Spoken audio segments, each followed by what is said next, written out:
Hello everyone, welcome to all of you. I hope you are doing well. तो जो हमारा 11th का topic था, थर्ड चैप्टर अध्याय 3 एक विमी गति, इसके अंदर हमने क्या देख लिया था कि जो आपका असमान वेग रहता है उसकी वजह से एक नया टर्म निकल कर आया था हमारे पास में, क्या? एक्सेलरेशन, यानी कि त्वरण। क्लियर है दोस्तों? त्वरण होता क्या है ये हमने देख लिया था। आज हमें जो बात करना है वो क्या है कि जो एक समान त्वरित गति रहती है, यदि हम उसका ग्राफ बनाएं तो वो किस तरह से बनेगा और उस ग्राफ से हमें क्या मिलेगा, ये हमें आज देखना है। क्लियर है दोस्तों? चलिए तो अपना टॉपिक स्टार्ट करते हैं हम। तो आप बोर्ड पे हेडिंग देख ही सकते हैं, एक समान त्वरित गति के लिए ग्राफ। तो हम वापस से आपको मैं ये बता देता हूं कि जो एक समान त्वरित गति रहती है वो एक्चुअल में रहती क्या है। यहां देखिए, यदि आपका एक जो पर्सन है वो यहां से कुछ v1 वेलोसिटी के साथ में उसने चलना स्टार्ट किया।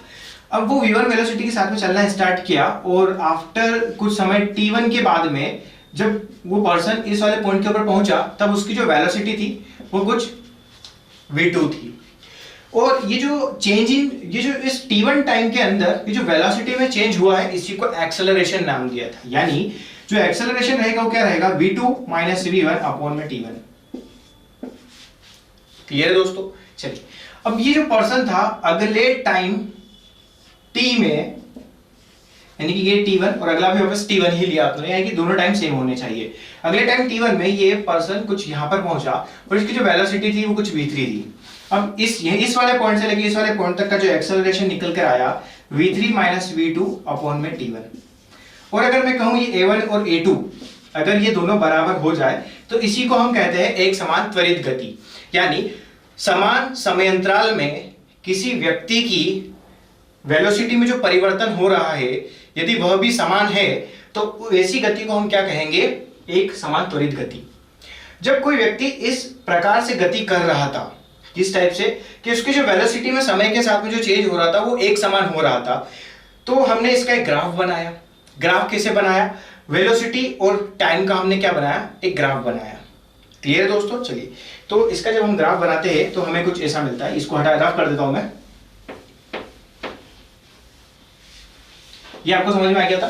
ठीक, इसका जब हमने ग्राफ बनाया, जो हमारा जो पहला ग्राफ था क्या था, वेग समय ग्राफ। देखिए ये दोस्तों जो वेग समय ग्राफ है ना, ये किसके लिए है, एक समान त्वरित गति के लिए। हमने पहले भी वेग समय ग्राफ देखा था, तो वो जो था किसके लिए था, असमान वेग के लिए था, एक समान वेग के लिए था। मगर यहां पर जो वेग समय ग्राफ है वो एक समान त्वरित गति के लिए। क्लियर है दोस्तों? चलिए, तो वेग समय जब हमने ग्राफ बनाया, अब हमें एक चीज तो पता थी कि जो त्वरण है वो कैसा है, एक समान है। जब इसका हमने ग्राफ ड्रॉ करा, ग्राफ कैसे ड्रॉ करा, जैसे मैंने अभी बताया कि वेलोसिटी और कुछ समय दे रखा होगा हमको किसी रेस्पेक्ट में, यानी कि फॉर एग्जांपल हम बात करें v is equal to u plus a t, इसके अंतर्गत हमने क्या किया, कुछ वैल्यूज को पुट करते गए और हमने देखा एक्सेलरेशन को कांस्टेंट रखा, वेलोसिटी में जो भी चेंज आ रहा था इस फॉर्मूले के अंदर कुछ वैल्यूज को पुट करा समय के रेस्पेक्ट में। तो जब हमने कोई ग्राफ ड्रॉ करा तो हमें जो ग्राफ मिला वो कुछ इस टाइप से एक लीनियर लाइन हमें मिली। जो एक्स अक्ष था हमारा, एक सीधी रेखा हमें मिली कुछ थीटा एंगल बनाते हुए एक्स अक्ष के साथ में। जो हमारा दोस्तों एक्स अक्ष था उसके ऊपर हमने लिया किसको, समय को, और जो वाई अक्ष था हमने उस पर लिया किसको, वेग को, यानी कि वेलोसिटी को। यहां तक क्लियर है दोस्तों? चलिए, अब जैसे हमने ग्राफ बना लिया, अब इस ग्राफ के ऊपर मैंने क्या किया, दो कोई रैंडमली पॉइंट लिए। पॉइंट कैसे लिए, एक पॉइंट लिया मैंने यहां पर ए, एक पॉइंट लिया मैंने यहां पर बी। अब मुझे पता करना था कि जो व्यक्ति ए से लेके बी तक अगर गया है तो उसका त्वरण क्या है, मुझे यह पता करना था। तो मैं कैसे पता कर सकता था, तो मैंने देखा कि पर्सन यहां से लेके यहां तक गया, यानी कि जब व्यक्ति इस ए बिंदु पर था तब समय हो रहा था कुछ t1, जब व्यक्ति बी बिंदु पर था तब समय हो रहा था t2, और ए पर जब वो था तब उसकी जो वेलोसिटी थी वो कुछ v1 थी, और जो व्यक्ति बी पर था तब उसकी जो वेलोसिटी थी वो कुछ v2 थी। फिर हमने क्या किया, ये यहां से लेके यहां तक t1 दे रखा था और ये यहां से लेके यहां तक t2 दे रखा था। बीच का पोर्शन मुझे निकालना था, तो बीच का पोर्शन जो निकल कर आया कितना निकल कर आया, डेल टी। डेल टी किसके बराबर होगा आपका, t2 माइनस t1 के। ठीक है दोस्तों? अब यहां से लेके यहां तक v1 दे रखा था और यहां से लेके यहां तक v2 दे रखा था, मुझे निकालना था ये। तो इसको कैसे निकाल सकते, ये हो जाएगा मेरा डेल v और इसको ही हम बोलेंगे v2 माइनस v1। क्लियर है दोस्तों? तो यहां पर हम लिख सकते हैं व्यक्ति का बिंदु ए और बी के मध्य त्वरण। तो त्वरण क्या होगा, त्वरण को ए से रिप्रेजेंट करते हैं। त्वरण बराबर क्या होता है, वेलोसिटी में परिवर्तन बटे समय में परिवर्तन। वेलोसिटी में कितना परिवर्तन आया, v2 माइनस v1 अपॉन में t2 माइनस t1। ये हमारा त्वरण था। फिर हमने देखा, ये हमने एक ट्रायंगल कंसीडर करा, ये वाला ए बी, और इसको सी नाम देते हैं। क्लियर दोस्तों, यहां पर एंगल थीटा था, तो यहां पर भी क्या एंगल होगा, थीटा। क्योंकि ये जो ढलान है ये एक सीधी रेखा में है, तो हम इस एक्सिस को अगर ऊपर बढ़ाते हैं तो थीटा हमें सब दूर समान मिलेगा। तो यहां हम बात करते हैं त्रिभुज ए बी सी में। त्रिभुज एबीसी में जैसे ही हमने टेन थीटा लगाया तो टेन थीटा हमें कितना मिला, परपेंडिकुलर अपॉन में बेस, यानी कि डेल वी अपॉन में डेल टी। इसको हम कैसा लिख सकते हैं, v2 माइनस v1 अपॉन में t2 माइनस t1। क्लियर है दोस्तों। तो ये हमारी थी समीकरण नंबर 1 और ये थी हमारी समीकरण नंबर 2। जब हमने समीकरण 1 और समीकरण 2 की तुलना करी, तो 1 और समीकरण 2 की तुलना करने पर तो हमें क्या मिला, हमें यह प्राप्त हुआ कि जो एक्सेलरेशन था वो किसके बराबर था, टेन थीटा के। यानी यहां से हमारा एक कंक्लूजन क्या निकल कर आया, यहां हम लिख देते हैं, एक समान त्वरित गति के लिए वेग और समय ग्राफ की प्रवणता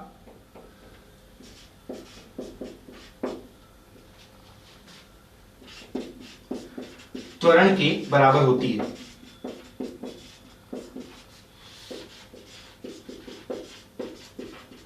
यानी इसका मतलब यह हुआ कि एक समान नहीं लिखा हमने यहां पर, एक समान त्वरित गति के लिए वेग और समय ग्राफ की प्रवणता त्वरण के बराबर होती है। समझ में आया। ये जो ढलान है ना, इसी को हम प्रवणता बोलते हैं। यानी कि वेलोसिटी और समय ग्राफ की जो ढलान थी उसका यदि हम एक्स एक्सिस के साथ में अगर टेन थीटा लेते तो वो हमें क्या देता है, उसका त्वरण देता है। यानी कि जिस व्यक्ति से रिलेटेड हमने ये ग्राफ ड्रॉ करा था उस व्यक्ति का वो क्या देता है, त्वरण दे देता है। यहां तक क्लियर है दोस्तों आपको। चलिए आप इसको नोट डाउन कर लीजिए। चलिए दोस्तों, एक समान त्वरित गति के लिए हमने वेग समय ग्राफ देख लिया है। अब जो अगला ग्राफ है हमारा क्या है, असमान त्वरित गति के लिए वेग समय ग्राफ। अब असमान गति क्या होती है, तो वही एग्जांपल हमने वापस से लिया है। देखिए, एक पर्सन था, v1 वेलोसिटी के साथ में कुछ चलना स्टार्ट करा। आफ्टर समय t1 जिस पॉइंट पे वो पहुंचा उस टाइम उसकी वेलोसिटी कुछ v2 थी। तो दो पॉइंट के बीच में जो उसका एक्सेलरेशन था वो v2 माइनस v1 अपॉन में t1 रहा। फिर जैसे ही वो v2 से चलना स्टार्ट करा और फिर समय t1 के बाद में वो कुछ v3 वेलोसिटी के साथ में चलने लगा। तो अब ये इन दोनों पॉइंट के बीच में जो उसका एक्सेलरेशन रहा होगा कुछ a2 रहा होगा। मगर जब हमने इनको देखा तब a1 और a2 बराबर नहीं थे। ऑल्दो जो a2 था वो कुछ ज्यादा था a1 से, यानी कि जो त्वरण है वो बराबर नहीं है। यानी कि त्वरण कैसा हो चुका है, असमान त्वरित गति हो चुकी है। अब जब हम इनने इसका वेग और समय ग्राफ को हमने बनाया तो हमारे पास में कुछ इस तरीके से हमें कुछ रिजल्ट मिला। कैसा, एक्स अक्ष पे हम लेते हैं वापस से समय को, और ये जो हमारा वाई अक्ष है इस पे हम लेते हैं वेग को। जैसे ही हमने असमान त्वरित गति के लिए ग्राफ बनाया तो ग्राफ हमें मिला कुछ एक ऐसी लाइन, यानी कि कर्व। अब यहां पर क्या था, यहां पर जो त्वरण था वो हर बिंदु के लिए अलग था। यानी कि इन दोनों के मध्य कुछ अलग त्वरण है, इन दोनों के लिए मध्य कुछ अलग त्वरण है। वो जो हमने पहले केस देखा था उसके अंदर जो त्वरण था वो एक समान था, तो कोई प्रॉब्लम नहीं हुई। अब यहां पर यदि हम बात करें तो अगर मैं यहां पर एक पॉइंट लेता हूं A और यहां पर एक पॉइंट लेता हूं B, तो इस A पॉइंट पे समय हो रहा था कुछ t1 और यहां पर जो इसका वेग था कुछ v1 था। इस B पॉइंट के ऊपर समय हो रहा था कुछ t2 और यहां पर जो वेग था कुछ था v2। अब ये जो वेलोसिटी में चेंज आ रहा है, अगर मैं बात करूं जो पॉइंट A था, अगर ये ऐसे मुड़ता नहीं तो कैसे जाता, ये कुछ ऐसा सीधा जाता। ठीक है, अगर ये मुड़ता नहीं तो सीधा जाता, और सीधी वाली लाइन को अगर मैं पीछे ले जाता हूं ये होती स्पर्श रेखा, तो यहां पर एक एंगल बनता थीटा। यानी कि ये जो पॉइंट A है इसके जो बदलने का जो रेट है वो इस थीटा से रिलेटेड है। ऐसे अगर मैं B पॉइंट की बात करूं तो B पॉइंट अगर ऐसे मुड़ता नहीं तो ये सीधा जाता कुछ ऐसे, और इस अगर मैं इसको पीछे बढ़ाता तो इसके लिए जो थीटा होता कुछ ये वाला होता, ये थीटा 1 और थीटा 2। यानी कि पॉइंट बी के लिए इसके बदलने का रेट कुछ और है, यानी कि बदलने की दर कुछ और है, इस ए बिंदु की बदलने की दर कुछ और है। कैसे पता चला? यहाँ का थीटा कुछ अलग है, यहाँ का थीटा कुछ अलग है। क्लियर दोस्तों, यहां तक आपको क्लियर हुआ? अब यदि मैं क्या करूं, यानी कि थीटा तो सबका अलग अलग है, यहां मुझे समझ में आ चुका है।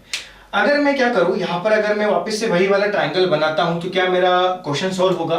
तो चलिए देखते हैं। तो यहां जैसे हमने क्या करा, ट्रायंगल ड्रॉ करा वापस से, तो इस ए को मैंने आगे बढ़ाया, तो ये तो जो पोर्शन रहा होगा ये कुछ डेल्टी, इसको हटा देते हैं अपन, ये जो पोर्शन रहा होगा ये कुछ डेल्टी रहा होगा, ये हमें समझ में आया। और यदि हम यहां से लेके यहां तक की बात अगर मैं करता हूं तो ये कुछ पोर्शन रहा होगा डेल वी, ये भी हमको समझ में आया। ठीक है, जैसे ही मैं ट्रायंगल की बात करूं ए बी और सी की, तो ये देखिए ये कुछ ऐसा कर्व है, यहां से लेके यहां तक कुछ ऐसा है, यहां पर ए पॉइंट है, यहां पर बी पॉइंट है, यहां पर आपको कोई सी पॉइंट लिया, इसको डेल वी हमने कहा, इसको हमने डेल टी कहा। तो जैसे ही मैंने इसका थीटा कैलकुलेट करा तो जो टेन थीटा के रेस्पेक्ट में वैल्यू मुझे मिली वो कुछ ये वाले कर्व की मिली, ये लाइन की मिली, यानी कि थीटा मुझे मिला ये वाला। जैसे मैंने पाइथागोरस लगाई है टेन थीटा के रेस्पेक्ट में तो मुझे ये वाला स्लोप मिला। मगर ये वाला स्लोप तो मेरा सही नहीं है, क्योंकि एक्चुअल स्लोप तो मेरा नीचे से जा रहा है और मैंने जो कैलकुलेट कर दिया वो ऊपर वाला स्लोप कर दिया, यानी कि हो चुका है गलत। तब हमने क्या किया, अरे यार ये तो गलत सॉल्यूशन आ रहा है, इसको सॉल्व कैसे करें? तो हमने क्या किया, ये जो बी पॉइंट था इसको थोड़ा सा पास में लिया है। कैसे पास में लिया है? यानी कि समय को छोटा सा कर दिया। समय पहले कितना हो रहा था? इतना हो रहा था। अब हमने क्या करा, बी पॉइंट हमारा पहले यहां पर था, तो हमने क्या करा, इस बी पॉइंट को थोड़ा सा पास में लिया। कितना पास मिले? पहले इस जगह लाके देखा हमने, इस जगह जैसे लाए तो समय पहले कुछ यहां से लेके यहां तक का हो रहा था। देखिए समय पहले इतना हो रहा था डेल टी, मगर अब जो समय है वो कितना है? कुछ इतना है डेल टी, यानी कि डेल टी को हमने छोटा कर दिया। जैसे डेल टी को छोटा करा, फिर जब हमने यहाँ पर जो डेल वी कुछ छोटा सा परिवर्तन रहा होगा, यहाँ पर भी कुछ डेल टी रहा होगा, जब इसका मैंने स्लोप बनाया तो मुझको जो स्लोप मिला वो कुछ ये वाला मिला, यानी कि ये वाला थीटा मिला। यानी कि मैंने एक चीज नोटिस करी कि पहले मेरा कुछ ज्यादा गलती हो रही थी स्लोप में, अब थोड़ी कम गलती हो रही है। क्लियर? तो ये हमें समझ में आ गया कि इस पॉइंट को पास में लाने से जो कैलकुलेशन है वो हमारा सही कैलकुलेशन की तरफ बढ़ रहा है। तो यहां हम लिख सकते हैं बिंदु बी को बिंदु ए के अत्यंत ही पास लाने पर बिंदु ए के त्वरण की सही गणना हो रही है। यानी कि इस बिंदु ए के लिए जो त्वरण निकालना चाह रहे थे हम, जैसे जैसे हम बी को पास में लाते जाएंगे, देखिए जैसे हम बी को बिल्कुल पास में, ये हमारा स्लोप था, ये पॉइंट ए था, अब मैं बी पॉइंट को बिल्कुल इसके पास में ला चुका हूं। अब देखिए यहां पर अगर मैं बनाता हूं तो ये ऑलमोस्ट मुझे इसके ऊपर ही लाइन मिलती है। ठीक है दोस्तों, ये दिख नहीं रहा होगा, इसको यहां बड़ा बना लेते हैं, यानी कि हम इतने बिल्कुल पास में ला चुके हैं क्योंकि ये एक स्ट्रेट लाइन हमें मिल रहा है। अब यहां पर जो समय था वो कितना हो गया, डेल टी बहुत छोटा, और यहां पर मुझे क्या मिल रहा है, डेल वी बहुत छोटा। ठीक है, जैसे ही हम डेल वी को छोटा करा तो ये हो जाएगा डी वी, और डेल टी को हमने जैसे ही छोटा करा ये हमारा हो जाएगा डी टी। ये कैसे हो रहा है, लिमिट टाइम गोज टू 0 की वजह से, यानी टाइम को हम अत्यंत ही छोटा कर देंगे तो जो हमारी वैल्यू रहेगी कुछ इस रेस्पेक्ट में चेंज हो जाएगी। ठीक है दोस्तों, इतना आपने नोट कर लिया है। मैं इस डायग्राम को हटा के थोड़ा सा क्लीन कर देता हूं। ये आपने पॉइंट समझ में आई क्या होगा, बिंदु बी को बिंदु ए के अत्यंत ही पास लाने पर बिंदु ए के त्वरण की सही गणना हो रही है। तो यहां पर हम देख लेते हैं, जैसे हम इसको बिल्कुल यहां पर पास में लिया है तो हमारा कुछ ये वाला ग्राफ बना हो, तो इसको हमें बड़े रूप में ले लेते हैं हम। यहाँ पर बड़ा रूप कैसा, देखिए ये हमारा पॉइंट, ये हमारा ऐसा कुछ कर्व था, ठीक है, ये हमारा कुछ ऐसा यहाँ से लेके यहाँ तक, ये कुछ लाइन ऐसी आएगी और ये कुछ ऐसा, तो ये जो था हमारा ये हो जाएगा डी टी, और ये जो हमारा रहेगा क्या हो जाएगा डी वी, और ये अब हमको जो थीटा मिलेगा अप्रोक्सीमेटली सेम मिलेगा। ठीक है दोस्तों, ये हमारा पॉइंट है ए और ये हमारा पॉइंट है बी। ये बिल्कुल पास में लाने के बाद की बात है। तो जब हमने इसके अंदर टेन थीटा लगाया तो tan theta is equal to हमारे पास में निकल कर आया डीवी अपॉन में dt, और यही किसके इक्विवेलेंट था, एक्सेलरेशन के, यानी कि इन दो पॉइंट के बीच में जो एक्सेलरेशन रहेगा वो कितना रहेगा, कुछ v2 माइनस v1 अपॉन में t2 माइनस t1। ठीक है, और इसको हमने कैसे लिखा था, acceleration is equal to del v upon में डेल टी। जब आपकी लिमिट लग जाती है टाइम गोस टू जीरो, तब आप इसको कैसा लिख सकते हो, एक्सेलरेशन जो रहेगा आपका त्वरण रहेगा डीवी अपॉन में dt। यानी जब आपका त्वरण जो है असमान हो तब हर बिंदु के लिए अलग अलग त्वरण रहेगा, और उस अलग हर बिंदु के ऊपर जो त्वरण निकालना रहेगा वो आपको छोटे से समय के लिए निकालना रहेगा। तो जैसे ही आपका समय छोटा होता है आप किसकी तरफ बढ़ जाते हो, ताक्षणिक त्वरण के ऊपर। या देखिए आपको ताक्षणिक त्वरण का फॉर्मूला दिख रहा है, और यह वाला जो फॉर्मूला था किसके लिए था, औसत त्वरण के लिए था। तो यहां से आपको क्लियर हुआ होगा कि जो हमारा ताक्षणिक त्वरण रहता है वो किसी क्षण के लिए रहता है, और जैसे ही हमने समय को छोटा कर दिया यानी कि बिल्कुल माइन्यूट समय कर दिया, तब वो एक क्षण की बात कर रहा है। तो ये आपको समझ में आया। समान त्वरित गति के लिए और असमान त्वरित गति के लिए हम इस टाइप से सॉल्यूशन करते हैं। ठीक है दोस्तों, तो ये ग्राफिकल रिप्रेजेंटेशन था, यानी कि ग्राफीय निरूपण था किसके लिए, असमान त्वरित गति के लिए। ठीक है दोस्तों, तो आप इसको इतना सा नोट डाउन कर लीजिए, फिर नेक्स्ट टॉपिक से रिलेटेड हम डिस्कशन करते हैं। देखिए दोस्तों, हमारा जो नेक्स्ट टॉपिक है वो है गुरुत्व के अधीन गति, यानी कि मोशन अंडर ग्रेविटी।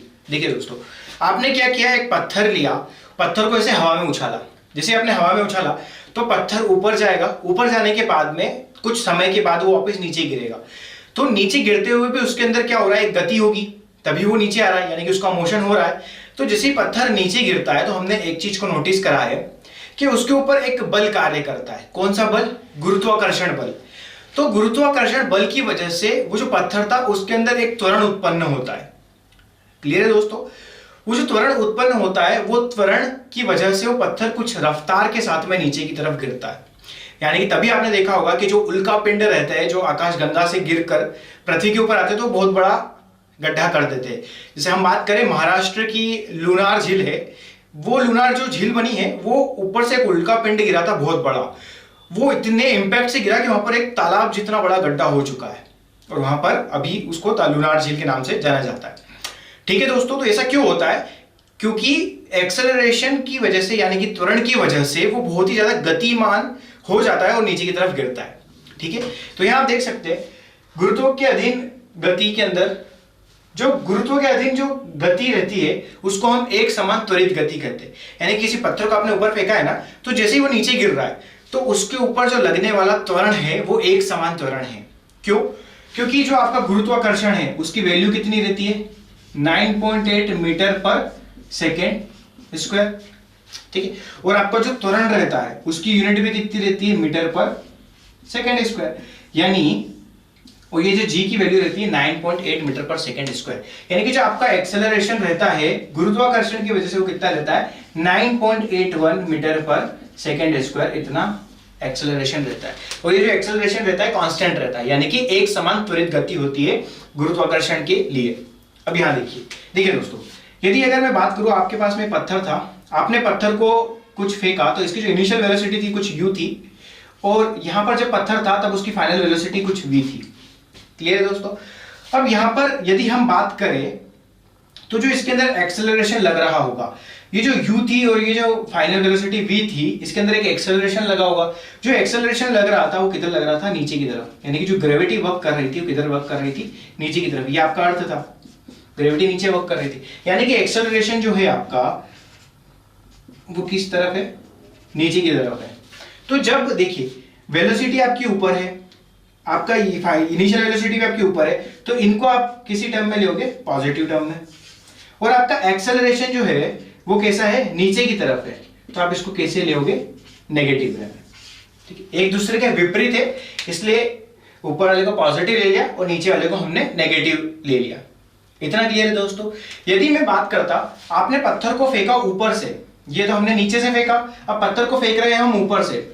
ऊपर से हमने पत्थर को फेंका तब इनिशियल वेलोसिटी थी कुछ u, और यहां पत्थर आया तो इसकी फाइनल वेलोसिटी थी v। जैसे ही हमने फेंका तो अब हमारा जो एक्सेलरेशन है वो भी कैसा है, नीचे की तरफ है। जब सारे नीचे की तरफ हो जाएंगे तब हम क्या करेंगे कि तो सबको नेगेटिव ले लो या सभी को क्या ले लो, पॉजिटिव ले लो, ये आपके ऊपर है। ठीक है दोस्तों।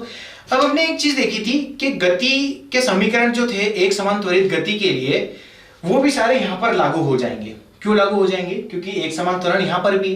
तो जो हमने गति का समीकरण देखा था क्या था, पहला समीकरण v is equal to u plus a t, second s is equal to ut plus half a t square, और तीसरा क्या था हमारे पास में, v square is equal to u square plus 2as। तो जैसे ही हम बात करते हैं किसके लिए, गुरुत्वाकर्षण के लिए, तो गुरुत्वाकर्षण में जो हमारा एक्सेलरेशन रहेगा वो किसके इक्विवेलेंट हो जाएगा, g के इक्विवेलेंट हो जाएगा। ठीक है, तो हम देखेंगे कि जो गुरुत्वाकर्षण लगता है वो नीचे की तरफ लगता है, तो नीचे की तरफ अगर एक्सेलरेशन लगता है तो जो हमारा एक्सेलरेशन रहेगा वो हमेशा कैसा रहेगा, नेगेटिव, यानी कि नीचे की तरफ। तो अब यदि हम बात करें तो यहां पर जो हमारे फॉर्मूले बन जाएंगे वो क्या बनेगा, v is equal to u minus का g t, second s is equal to u t minus का हाफ जी टी स्क्वायर, तीसरा v square is equal to u square minus का 2gs।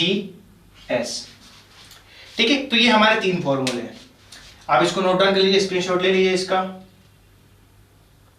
चलिए दोस्तों, तो आपने स्क्रीनशॉट ले लिया होगा, मैं इस टर्म को हटा दूं यहां से।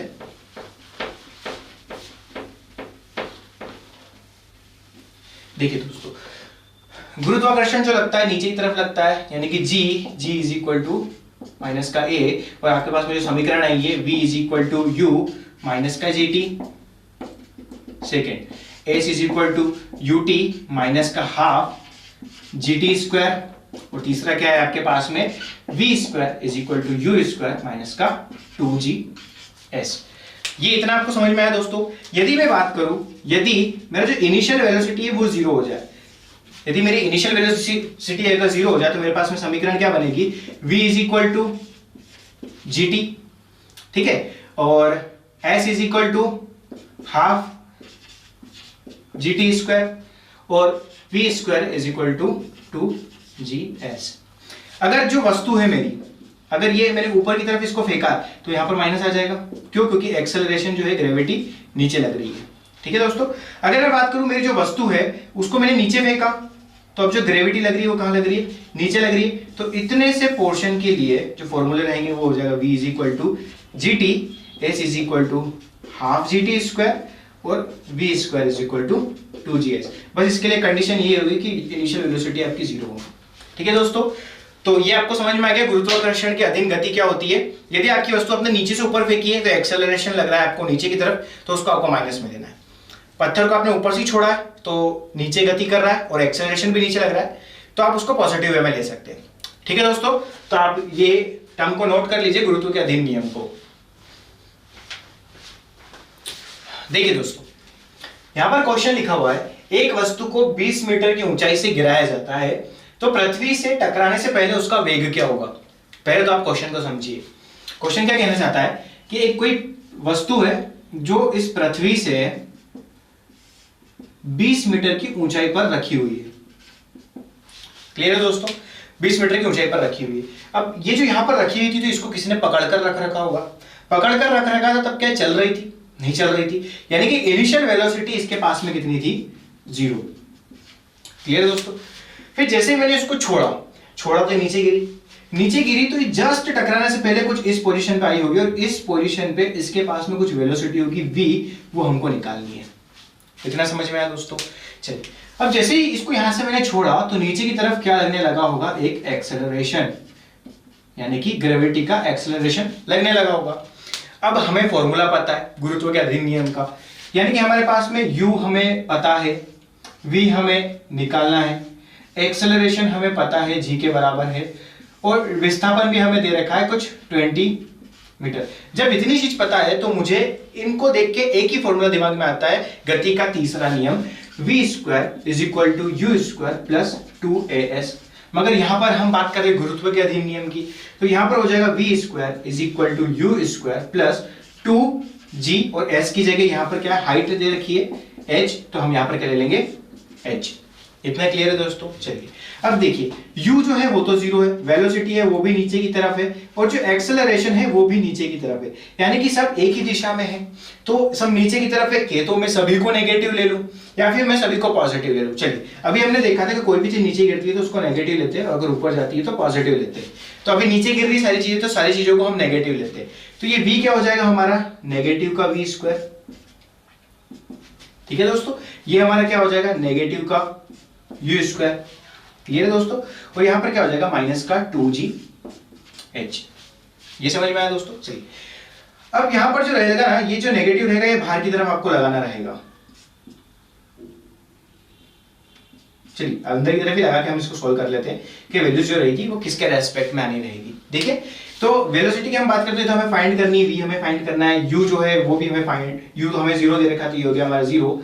अब ये 2 की बात करते हैं माइनस का 2, g की वैल्यू कितनी होती है 9.8 और हाइट हमें दे रखी है 20 मीटर। जब हमने इसको सोल्व करा तो कितना आ जाएगा, ये कुछ आ जाएगा 19.6 इंटू 20। और यहां से जब हमने वेलोसिटी को इसको देखा, जब इसका मल्टीप्लाई हमने किया तो हमारे पास में कुछ वैल्यूज निकल कर आई है, कुछ गड़बड़ करी हमने, 2.9 इंटू 20 नहीं सही है। जब हमने इसकी वैल्यूज निकल के देखी हमने तो हमारे पास में जो एग्जैक्ट वैल्यू निकल के आई है कुछ 19, सॉरी यहाँ स्क्वायर था, जिसे हमने इसको सोल्व करा आगे तो यहाँ हमें मिला था 392, ये कुछ स्क्वायर टर्म में था। जैसे हमने इसका रूट लिया अंडर रूट का 392 तो हमारे पास में जो वेलोसिटी निकल के आई है कुछ 19.8 मीटर पर सेकेंड निकल कर आई है। ठीक है दोस्तों? हाँ जी, ऐसी कुछ वैल्यू हमारे पास में निकल के आई है। ये क्लियर है दोस्तों? आपको ये समझ में आया? यानी कि यहाँ आप देख सकते हो, अब आपने सोचा कोई माइनस करना है तो माइनस को भी लगा दीजिए यहाँ पर। ठीक है, अब ये माइनस तो रहता नहीं है अंडर रूट के अंदर, क्लियर है? इसलिए आप इसमें अंडर रूट के अंदर माइनस मत लीजिएगा। और ये माइनस साइन खाली आपको इतना सा इंडिकेशन दे रहा है कि जब की वेलोसिटी है वो नीचे की डायरेक्शन में है। ठीक है दोस्तों, ये समझ में आया? ये माइनस साइन का मतलब ये नहीं है कि ये वैल्यू माइनस में, this value is not in minus, यानी कि ये जो राशि है ये माइनस में नहीं है, ये नेगेटिव साइन बताता है खाली कि कोई वस्तु आपके नीचे गिर रही है, बस दिशा को बता रहा है। इतना क्लियर है दोस्तों? ये समझ में आया? तो ये इस टाइप से आपको क्वेश्चन सोल्व करना रहेंगे। ठीक है दोस्तों, इसको हटा देते हैं अपन। यदि आप माइनस में नहीं रखते तो भी आपका कैलकुलेशन सही आता। कैसे? क्योंकि सारी एक ही दिशा में है ना, v भी एक ही दिशा में, a भी एक ही दिशा में, तो यहां पर आप माइनस नहीं रखोगे तो भी आपका काम हो जाएगा। इसको हटा देते हैं हम।